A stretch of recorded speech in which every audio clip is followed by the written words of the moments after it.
Hola, ¿qué tal? Gracias por permitirme llegar nuevamente a sus hogares, redes sociales, sitios de trabajo, universidades. Aquí estamos de vuelta en la entrevista en lapatilla.com. Y en esta oportunidad vamos a conversar con Juan Pablo Guanipa, quien es miembro de la Directiva Nacional del Partido Primero Justicia, también profesor universitario y exgobernador electo y destituido por el Estado Zulia. Muchísimas gracias por atendernos y estar con nosotros acá en La Patilla. Muchas gracias a ti, Daniel. Muchas gracias a La Patilla, que en estos momentos de tanta oscuridad en el país, al menos tenemos algunos medios, especialmente en las redes sociales, que pueden acompañarnos en el esfuerzo de lograr que haya un cambio político en Venezuela, ¿no? Amén, claro que sí, en aras de respetar la constitucionalidad e ir a un mejor país. Bueno, quiero comenzar esta entrevista preguntándole, de acuerdo a su experiencia, ¿cómo considera usted, cómo apreció, cómo observó el proceso electoral en Colombia, unos recientes comicios presidenciales? ¿Cómo fue el comportamiento político, el comportamiento institucional, el comportamiento cívico? ¿Qué pudiésemos nosotros rescatar o emular o traernos acá a Venezuela?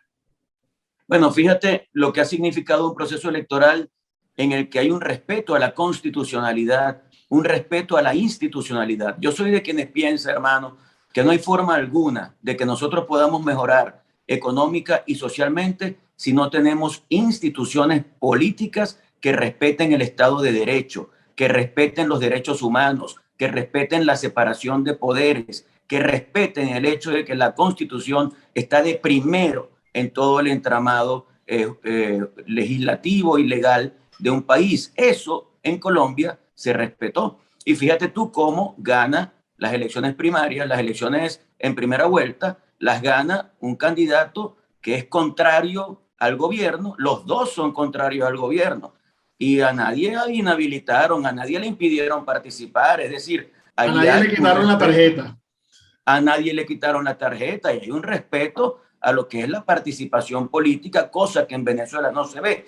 Así que si queremos hacer una visión diferenciada, es indudable que en Colombia todavía, y hay que preservarla, hay democracia, hay institucionalidad, hay respeto al ciudadano. El ciudadano piensa de una manera, puede o no equivocarse. Yo soy de quienes piensan que los pueblos sí se equivocan, las naciones están formadas por personas y bueno, si quieres vemos la historia de Venezuela para que veas todas las veces que el pueblo se ha equivocado, pero tiene derecho a hacerlo, tiene derecho a opinar, tiene derecho a tomar decisiones y las instituciones tienen la obligación de respetar esas opiniones. Vamos ahora a una segunda vuelta. En esa segunda vuelta participan dos candidatos antisistema, pero lo más interesante de todo es que Petro, que era el que lucía como el antisistema, parece que va a representar más el establishment que el otro candidato, al que llaman el viejito de TikTok, creo que lo llaman así, lo que quiere decir que las influencias también que ejercen las redes sociales en la política y en la decisión de un pueblo también pasan a ser muy importantes, pero te voy a decir con toda sinceridad, creo que Colombia se debate entre un mal menor y un mal mayor. Es decir, tú te pones a revisar el discurso de los dos candidatos y pareciera que ambos tienen una visión que uno puede convertir en una visión controvertida, pero bueno, al final son los dos candidatos que el pueblo de Colombia eligió y ojalá que Colombia cuide su democracia, ojalá que Colombia cuide esa institucionalidad, que el cambio que se propone sea un cambio respetando las instituciones, el Estado de Derecho, la democracia y la libertad. Profesor, de acuerdo a nuestra Carta Magna, nosotros en el 2024 debemos ir a unos comicios presidenciales. ¿Cómo debemos prepararnos los venezolanos, los sectores que integramos este país? Y aparte de eso, quisiera muy responsablemente, ¿qué errores debemos evitar o qué errores no debemos cometer para poder llegar a tener un proceso electoral en armonía, un proceso electoral de altura, de nivel democrático? Mira, es una pregunta compleja porque yo soy de los que piensa que en Venezuela no hay Estado de Derecho, que en Venezuela no hay respeto a la institucionalidad, que en Venezuela está funcionando lo que llaman muchos autores la posverdad, es decir, cosas que son completamente falsas pero que tienen visos de seriedad. Es como cuando tú ves cómo se presentan las realidades en cada uno de los procesos y te das cuenta que no atienden lo que realmente se está diciendo. Por ejemplo, decir Maduro, dentro de la Constitución todo, fuera de la Constitución nada, es una absoluta mentira. Ellos no respetan la Constitución, ellos no respetan la ley, ellos no respetan el Estado de Derecho. Entonces, ese proceso electoral tiene que estar precedido, desde mi perspectiva, por una lucha por condiciones, lograr que haya realmente condiciones que permitan que nosotros podamos ir a una elección en la que se respete la voluntad de la gente. Por eso es tan importante que hagamos un esfuerzo desde ya en trabajar en qué sentido. Primero, organizar adecuadamente a los partidos políticos, organizar también a la sociedad civil, que al final partidos políticos y sociedad civil son parte de lo mismo, que es la nación venezolana. Es la nación la que tiene que luchar por sobrevivir y salvarse de esta situación a la que nos ha llevado Maduro y sus cómplices. Con esa organización tenemos que estar movilizados y esa movilización tiene que servir de presión, presión interna y presión internacional para lograr que vayamos a una negociación en la que el régimen acceda a otorgar bajo presión las condiciones electorales necesarias para ir a un proceso electoral en ese año 2024. Yo digo, ojalá fuera lo más pronto posible, pero yo creo que es muy difícil que se puedan adelantar. ¿Cómo? Se han visto casos, hechos futuros e inciertos o causas extrañas no imputables, como dicen en el derecho. Sí, claro, lo que pasa es que todo adelanto de un proceso electoral debería ser producto de ese proceso de negociación, no un madrugonazo como lo intentó hacer el señor Maduro la vez pasada, en 2018, que hizo unas elecciones a destiempo, sin respeto a la Constitución, sin respeto a las condiciones y que fueron un factor de deslegitimación de él, no solamente en Venezuela, sino en todo el mundo occidental. Y si algo está buscando Maduro es tratar de legitimarse y no puede legitimarse con una farsa electoral como la que hizo en 2018 y como la que hizo a nivel legislativo en 2020. Entonces sí puede haber algunos incentivos que él tenga para otorgar lo que en justicia corresponde a la gente, que son condiciones electorales. Esas condiciones, insisto, en este momento no están, hay que pelearlas y al lograrlas pasa otra cosa importante que tú me decías, qué errores no debemos cometer. Uno de esos errores es la división. Ahora, la división es algo muy complejo, porque lamentablemente Maduro permeó a la oposición venezolana. Maduro permeó a la oposición venezolana. ¿Y cómo lo hizo? Con algunos factores como el dinero, el poder, el miedo, el otorgar seguridad a alguno que otro dirigente. Y todo eso hizo que esos dirigentes lamentablemente claudicaran frente a la dictadura. Y la pregunta que tenemos que hacernos es si realmente esos dirigentes son o no opositores. Para mí es opositor quien definitivamente esté totalmente ganado a que se produzca un cambio político en Venezuela, a luchar para que Maduro salga de la presidencia que usurpa y podamos tener un país con democracia y con libertad. Pero yo creo que hay algunas personas que se autocalifican como opositores a quienes conviene que Maduro siga en el poder. Y eso es algo totalmente nefasto. Y te hablo, por ejemplo, de los que son diputados a esa farsa de Asamblea Nacional que se eligió de manera irrita y que tuvo algunos colaboradores que se convirtieron en supuestos opositores que han votado unánimemente la mayoría de las decisiones importantes que esa farsa parlamentaria ha tomado. Ojalá eso sea tomado en consideración, profesor, para que en una próxima oportunidad no podamos ver caras que de una u otra manera se deslindaron de los partidos políticos, se sumaron a esa parte del régimen y después vayan a quedar como unos grandes negociadores. ¿Cómo se prepara Primero Justicia para las primarias? Bueno, mira, Primero Justicia ha hecho un trabajo que se viene desarrollando desde principios de este año. Es un trabajo de reforma estatutaria. La reforma estatutaria ya se hizo y ya se aprobó en comité político, que es la máxima autoridad del partido, con representación de todos los estados del país, con la idea de optimizar la estructura organizativa del partido. Luego de eso se aprobó también un reglamento para elecciones internas del partido y se fijó como fecha, luego de designar una comisión electoral nacional, se aprobó como fecha el día 9 de julio para hacer las elecciones internas de Primero Justicia. Ese día habrá una elección de base en la que se escogerán las direcciones regionales, municipales, parroquiales de Primero Justicia. Se escogen de manera directa, pero también se escogen delegados al Comité Político Nacional. Ese comité político electo debe reunirse para elegir una nueva junta directiva del partido. Luego de elegida esa junta directiva nacional, tiene esa junta directiva 45 días para aprobar un reglamento para elegir. Se nos fue la señal. Nos quedamos en para elegir, sí, profesor, nos quedamos en para elegir. Bueno, luego de elegida la junta directiva nacional, esa junta directiva tiene 45 días para aprobar un reglamento a través del cual se establezcan las bases para unas elecciones internas de Primera Justicia para elegir un candidato a la presidencia de la República. Lo que quiere decir que de acuerdo a eso, es probable que este mismo año o a principio del año 2023, Primera Justicia tendrá un candidato presidencial.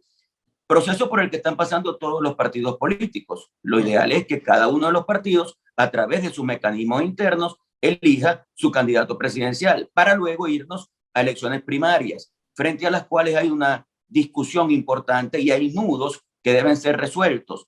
¿Cuáles son esos nudos? Bueno, uno de ellos es la fecha. Algunos consideran que la fecha debe ser lo más tarde posible, otros consideran que debe ser lo más temprano posible. Bueno. Y yo creo que eso de la fecha tiene que depender de lo que realmente convenga a toda la alternativa democrática y al país, no de lo que convenga a un partido político. A un partido político. Bueno, mientras más temprano mejor, porque tienen más tiempo para prepararse, para convencer al electorado, para que la ciudadanía se identifique con ese candidato, para que todas las demás toldas políticas. Conversaba con Carlos Properi en una entrevista anterior y decía que Acción Democrática no se va a convertir en el bloqueo para impulsar al candidato que quede ganador a la presidencia de la República, sino todo lo contrario, trabajar en pro de ese candidato, ¿no? ¿Cómo va esa línea con Primero Justicia? No, totalmente. Nosotros estamos aspirando, obviamente, que el candidato que gane la primaria sea un militante de Primera Justicia, pero evidentemente, sea quien sea el candidato o la candidata, va a tener todo el apoyo de Primera Justicia. Mira, nosotros estamos viviendo un con drama los inhabilitados, país. ¿Cómo? ¿Los inhabilitados van a poder participar? Esa es otra discusión que se está llevando adelante, es otro de los nudos, pero yo tengo la percepción de inhabilitan tener el derecho de participar, porque hoy por hoy en Venezuela todos somos potencialmente inhabilitados. Cualquier persona, aunque no esté inhabilitada, que participe para unas primarias podría ser inhabilitado posteriormente. Si no, revisemos el caso de Barinas. Si pasó en Barinas, que es un estado pequeño del país, imagínate lo que puede pasar a nivel nacional. Por eso es tan importante que el proceso de negociación se lleve adelante y que pueda traer consecuencias en función de lograr esas condiciones electorales que podrían hacer que tengamos un proceso transparente, cosa que no es tan fácil en la Venezuela de hoy porque sabemos quiénes son los interlocutores y sabemos cuáles son sus aspiraciones. Profesor, hablando de la misma tolda amarilla, de la parte interna, ¿cómo están haciendo, en qué conversaciones están? Yo sé que no se puede decir del todo, para que ustedes vuelvan a tener la legalidad o la parte jurídica, vamos a hablar porque la gente ya reconoce a Primero Justicia y sabe quiénes son los dirigentes de Primero Justicia, pero a ustedes se les fue arrebatado el tarjetón. ¿Están en proceso del rescate de esa tarjeta? ¿Cómo va ese proceso? Y también me gustaría, si está en sus posibilidades, en un momento llegué a escuchar que María Beatriz podría estar en la presidencia de Primero Justicia, en la coordinación nacional, la dirección nacional del partido. ¿Cómo se ve eso? Mira, ha habido ciertas distorsiones para entender tu pregunta. Espero que tú me estés entendiendo a mí bien, pero lo importante es que, en efecto, nosotros tenemos que luchar para que los partidos políticos, todos los partidos políticos, tengan la legalidad que el régimen les ha arrebatado en un abuso autoritario del poder. Ese esfuerzo tiene que hacerse vía negociación, por eso es tan importante la negociación. Ahora, cuando tú ves cómo voces del régimen empiezan a dudar acerca de si Noruega debe estar o no debe estar, acerca de cuándo o no debe comenzar otra vez la negociación, si es con los mismos o con otros nuevos, tú te das cuenta que ellos siguen en sus tácticas dilatorias con el único objetivo de lograr dilatar las cosas sin que se resuelva absolutamente nada. Y eso es criminal con el país.